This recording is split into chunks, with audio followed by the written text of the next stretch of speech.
menyempurnakan akhlak manusia.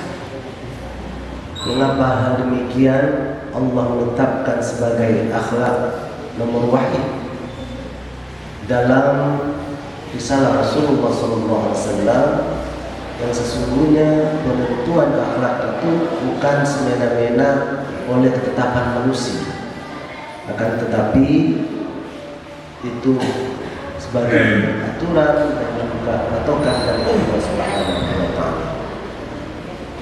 An Abi Hurairah radhiyallahu anhu qala Rasulullah sallallahu alaihi wasallam innama bu'ithtu liutammima makarimal akhlaq. Yang arti secara jelas dari Abi Hurairah radhiyallahu anhu, Rasulullah SAW berkata, sesungguhnya aku diutus ke permukaan bumi ini adalah untuk menyempurnakan akhlak. Bagaimana akhlak sebelum Rasulullah? Kita bisa membaca dan melihat di YouTube.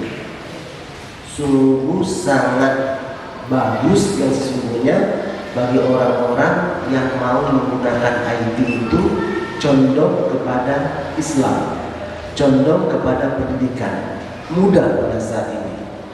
Saya pikir suatu saat guru itu nggak perlu, hanya saja orang yang berilmu, yang memang bisa menggunakan IT, yang diselaraskan dengan sistem pembelajaran untuk keindahan akhlak.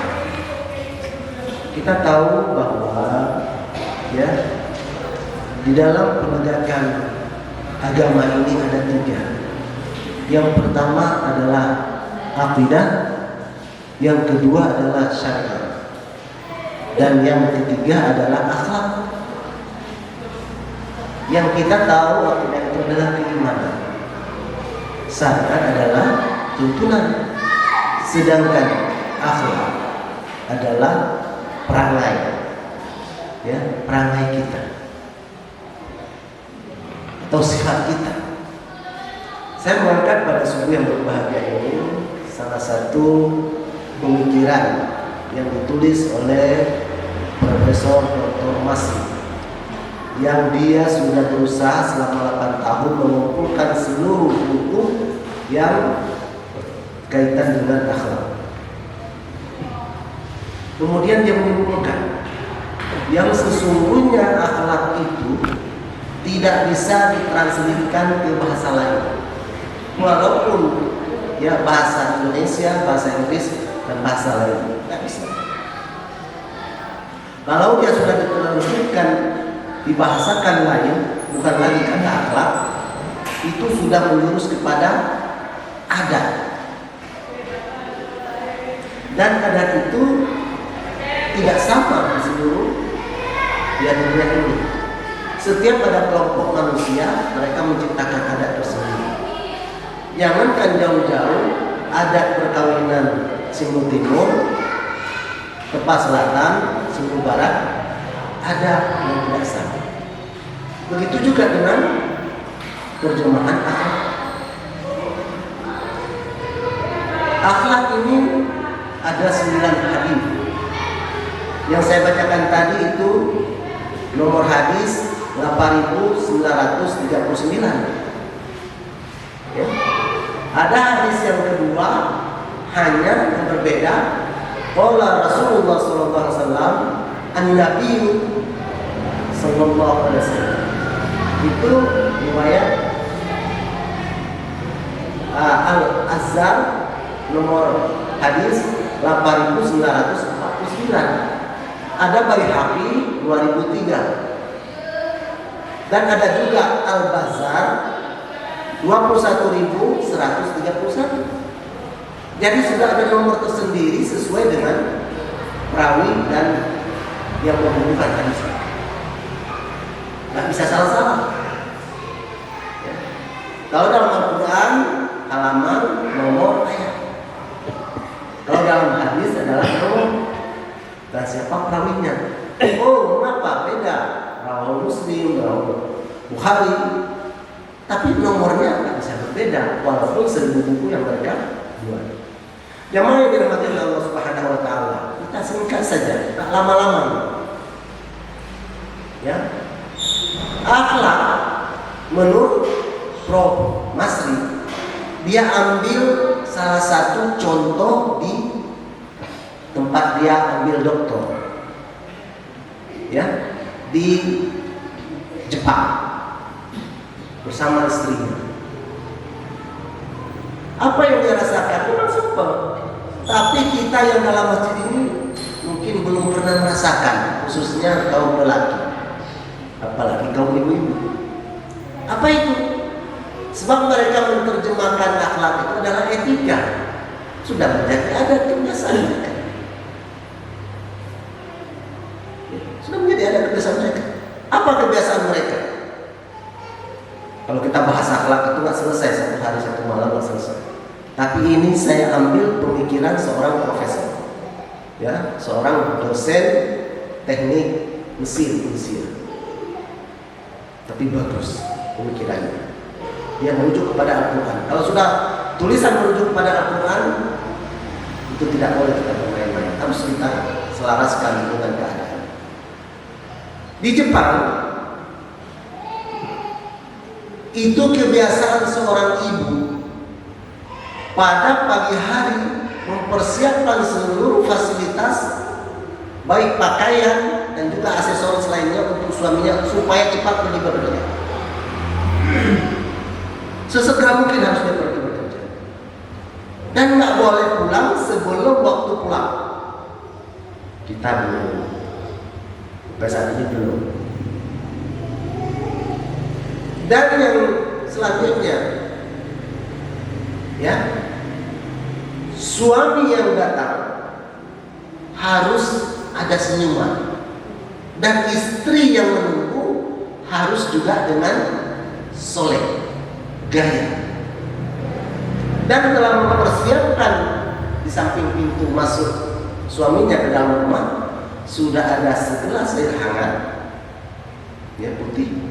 Kemudian sudah ada air hangat yang ada tisu atau anduk kecil.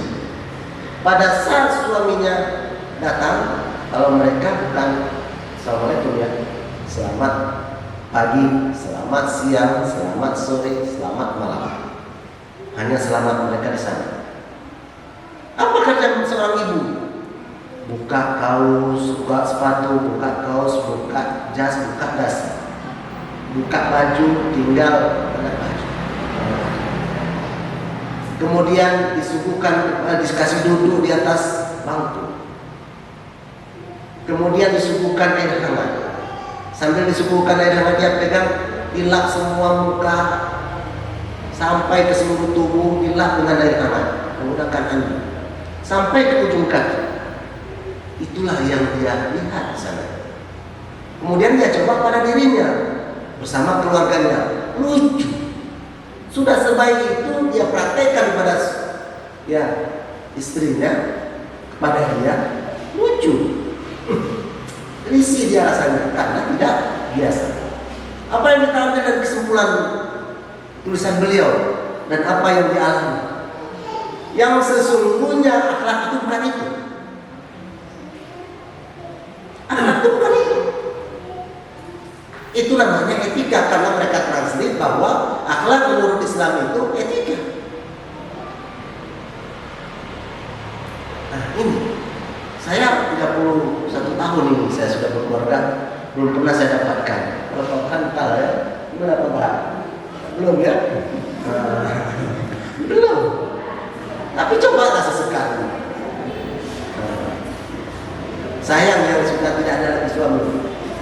Rupanya apa yang menjadi ibadah di sana diangkat juga oleh Syekh Al-Albani. Ya, di dalam kitabnya, hadisnya yang dia kumpulkan seluruh hadis yang saya itu, rupanya sudah terlebih dahulu, ya, dituliskan sebelum Jepang melaksanakan itu. Yang sesungguhnya bergaya itu bagi seorang istri untuk suaminya. Ini bergaya di depan orang lain. Cobalah kalau ada pesta, baju yang tidak pernah dipakai di depan suami dia pakai. Itu ada kita, nggak boleh juga disalahkan. Tapi kalau suaminya sudah datang ke rumah, mulai diomeli. Nah, buat alam mana datang? Nah, kau nak bawa apa-apa? Dia pakai dasar sudah robek-robek. Rambut sudah cingkrang pendek. Gimana ada semangat? Apalagi mempersiapkan air hangat dan mandi laknya. Inilah yang Allah Subhanahu wa taala.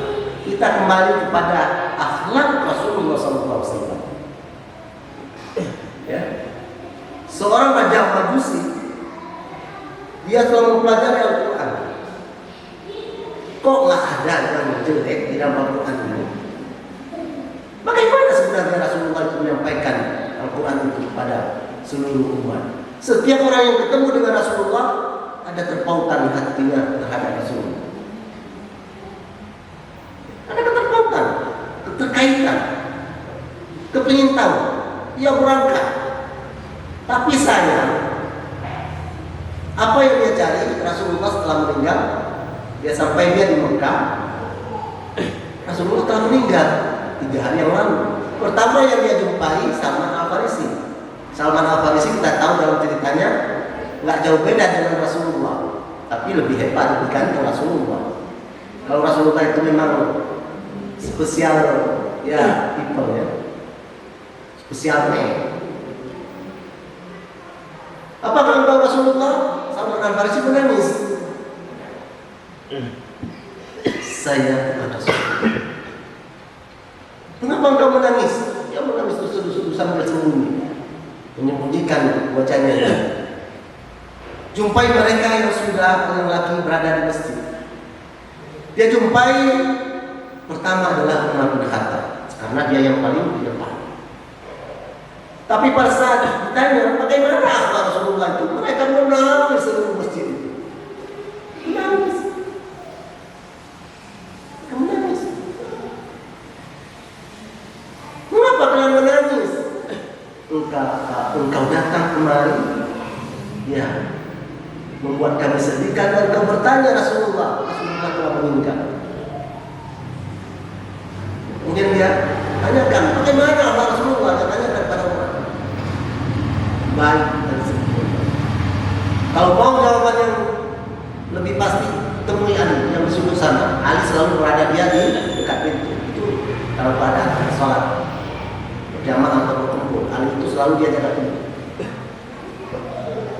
Kemudian dia tanyakan, itu juga menangis. Tanyakan saja kepada Aisyah. Apa dijawab Aisyah? Akhlak Rasulullah itu adalah Quran. Bagaimana kita yang pada saat ini, sudahkah kita dekat kepada Al-Quran? Jangankan orang lain ini, saya katakan diri saya sendiri. Anak saya pulang semua, tinggal satu yang ibadah haji. Sudah ada yang S2, sudah ada yang S1, SMA dan juga pesantren. Mereka semua lulusan pesantren. Rupanya tidak ada jaminan untuk mereka takut. Saya marah-marah, ini saya bawa cuma 2. Yang satu yang besar sudah S2, psikologi lagi. Kalau nggak saya pukul, yang bisa saya ajak dulu. Yang satu memang begitu sulitnya menanamkan akhlak itu. Kalau udah sedikit demi sedikit kita untuk mengajak mereka ke masjid ini, jangan harap. Walaupun mereka sudah dewasa, sudah S3. Jadi S1, S2, S3 itu tidak ada jaminan untuk mereka datang ke masjid, kecuali pembangunan akhlak bagi diri mereka. Sudahkah sesuai pada saat ini akhlak itu? Memang banyak. Saya ini mengatakan contoh-contoh ini. Sudahkah saya jadikan diri saya sebagai contoh? Berapa orang kita yang di sini? Berapa anak kita yang mendengar ceramah ini? Ayo kita sama menanamkan akhlak. Kalau saya terjemahkan etika, tutur kata, ya, gaya, nggak perlu. Akhlak saja. Walaupun dalam bahasa pun nggak bisa kita terjemahkan selalu namanya akhlak. dimengerti. Tapi maka perlu dimengerti bagaimana dengan orang lain. Tapi yang namanya akhlak itu adalah rohnya dari segala kehidupan. Sudah 13 menit, kita ambil kesimpulan. Yang sesungguhnya akhlak itulah akhlak Rasulullah SAW. Bagaimana akhlak Rasulullah? Itulah Al-Quran. Tidak lebih, tidak kurang, itulah Al-Quran. Bagaimana Al-Quran menerjemahkan akhlak Rasulullah? Baca saja. Kalau kita terangkan di sini tak selesai. Jadi banyak membaca, banyak untuk kita memahami. Bagi semua kita, yuk baca Al-Quran yang ada artinya. Sambil kita baca artinya. Supaya enggak bias.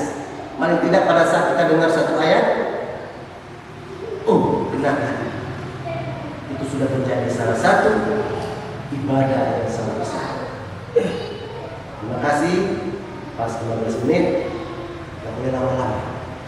Sebab pemikiran manusia, cuma manusia untuk menerima itu paling hebat ya 30 menit. Setelah itu tidak jauh beda dengan kita berbicara di hadapan anak kecil. Mereka ada melihat tapi tidak tahu makna dari apa yang menjadi penyampaian. Semoga kita menjadi hamba Allah yang baik, yang bersyukur kepada Allah melalui bulan suci Ramadan ini. Yuk kita tingkatkan bacaan Al-Quran. Kita tingkatkan bacaan Al-Quran kita tingkatkan ibadah kita, dan kita tingkatkan ya dalam pembacaan kita. Ingat, orang yang ini riwayat dari Baihaqi, orang yang paling dekat dengan kata Rasulullah yaumil qiyamah pada saat huru hara terjadi, yaitu orang-orang yang berakhlak. Dan orang yang paling jauh dari penduduk sehingga mereka berada dalam bahaya, yaitu orang-orang yang menjadikan. Yang dalam mohon maaf